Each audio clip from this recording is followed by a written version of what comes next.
大家好，今日要老大家就这个客家谚语是：人爱人大乐，佛爱人点错；人爱人大乐，佛爱人点错。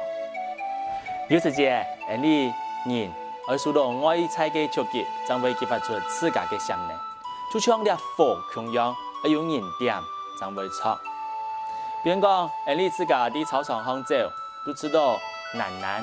假使讲，有人来了，向下走来比赛的时间，你就会越走越强。